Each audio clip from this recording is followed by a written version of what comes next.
Welcome to leader. ఇవాల్టి మన leader Telangana Kranti Dal అధ్యక్షులు పృథ్వీరాజ్ యాదవ్. జై తెలంగాణనే. జై తెలంగాణ.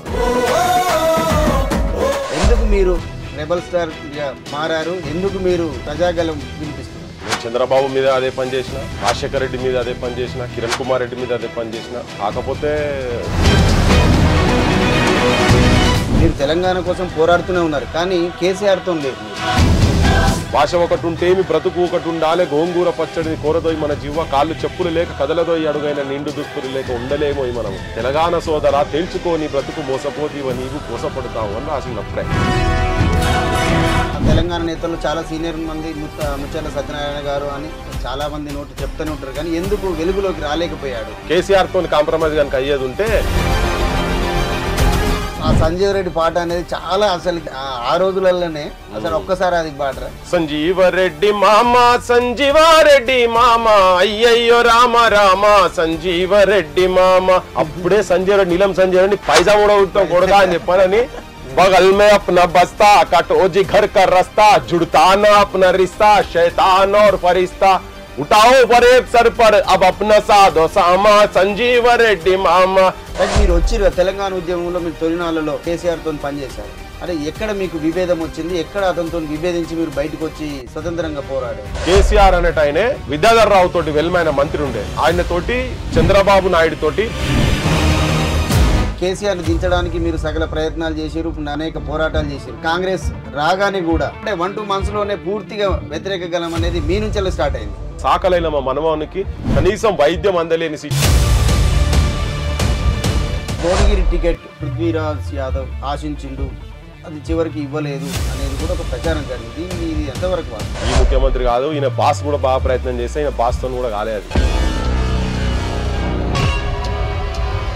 రేవంత్ రెడ్డి లవ్ మ్యారేజ్ విషయంలో కూడా అప్పుడు మీరు బాగానే సపోర్ట్ చేశారన్నారు, చాలా మంది అన్నారు. అది నిజమేనా?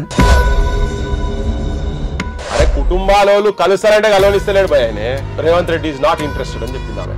నేను ఇలా చెప్తున్నాను, నాకు ఇన్ని రోజులు నేను లోపల పెట్టుకొని ఉన్నా.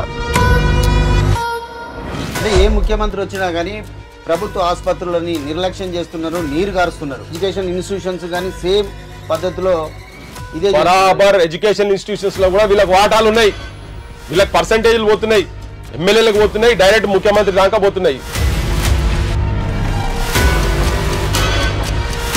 అంటే రాష్ట్రం దేశం బాగుపడాలంటే విద్య వైద్యం ఫ్రీగా ఇస్తే చాలు, రాష్ట్రం దేశం అనేది బాగుపడుతుందని. ఇది ఎందుకు అమలు కావడం లేదు? చదివితే చైతన్యవంతులైతారు. చైతన్యవంతులైతే ఇటువంటి దుర్మార్గులు, రోడ్ల మీద పైసా కక్కరాని కొడుకులు, అట్టి పళ్ళు అమ్ముకుంటే కూడా పనికిరాని కొడుకు. బీఆర్ఎస్ పార్టీకి కొంతమంది పోయారు మేధావులు, దాని తర్వాత కాంగ్రెస్ వచ్చింది, కాంగ్రెస్ పార్టీకి కొంతమంది మేధావులు పోయారు. ఇక మిగిలిన వాళ్ళు ఎక్కడ చూసినా ఒకరో ఇద్దరు మీలాంటి వాళ్ళు ఆల్రెడీగా కనిపిస్తూ ఉన్నారు. వీళ్ళంతా ఎట్లా? వీళ్ళని ప్రశ్నించేది ఎట్లా? ప్రజల జీవితాలు బాగుపడేది ఎట్లా? మేధావులు అంటే వాళ్ళు కూడా కొంతమంది అటు ఇటు ఉన్నటువంటి వాళ్ళ లోపల మేధోమదం జరుగుతున్నది కొంతమందికి. తెలంగాణ క్రాంతి దళ్ పృథ్వీరాజ్ యాదవ్ అంటే పూర్తిగా బలోపేతం చేస్తుండు, దాంతో ఉద్యమంగా తీవ్రతం చేస్తాడనేది ఒక టాక్ వినిపిస్తుంది. ఇది ఎంతవరకు నిజం? తెలంగాణ వచ్చిన తర్వాత ఆ కంపెనీలు ఏమన్నా చేంజ్ అయినాయా? 80% తెలంగాణ ప్రజలకు నువ్వు ఇక్కడ ఈ ప్రాంత ప్రజలకు ఈ ప్రైవేట్ కంపెనీలలో నువ్వు నౌకర్లు ఇవ్వాలి కదా. పదవులు పొందిన ఉద్యోగాలు పొందిన వాళ్ళు కానీ పదవులు పొందిన వాళ్ళు కానీ వీళ్ళు ఏం చేస్తున్నారు? అసలు కనీసం అమరవీరుల కుటుంబాలకు న్యాయం చేయకపోతే వీళ్ళకి ఎట్లా నిద్ర పడుతుంది? ఆ పదవులు ఎట్లా అనుభవిస్తున్నారు? ఆ ఉద్యోగాలు ఎట్లా చేస్తున్నారు?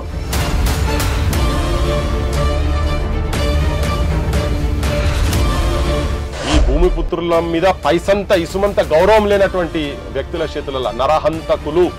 ఎందుకు నరహంతకులను వాడుతున్నా అంటే రాజ్యంలో ఆ నాయకుని చేతులలో పెరిగినటువంటి వాడు ఇలా ముఖ్యమంత్రి అయింది కాబట్టినే ఈ తెలంగాణ సోయి లేదు.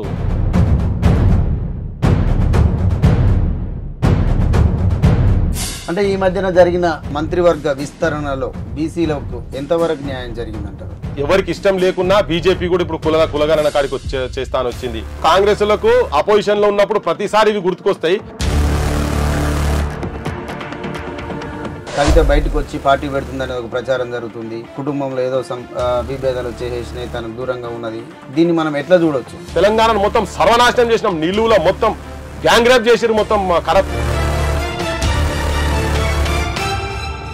పృథ్వీరాజ్ యాదవ్ ముఖ్యమంత్రికి కానీ ప్రభుత్వానికి కానీ రాష్ట్ర సర్కార్కి కానీ ఏం చెప్పదలుచుకుంది, సూటిగా ఏం ప్రశ్నించదలుచుకుంది? ఈ తెలంగాణ కాలిపోతున్నది, తెలంగాణ గుండె గాయమై ఉన్నది, తెలంగాణలో తెలంగాణ ఆరిపోక ముందు జై తెలంగాణ, జోహార్ తెలంగాణ మన వీరులకు.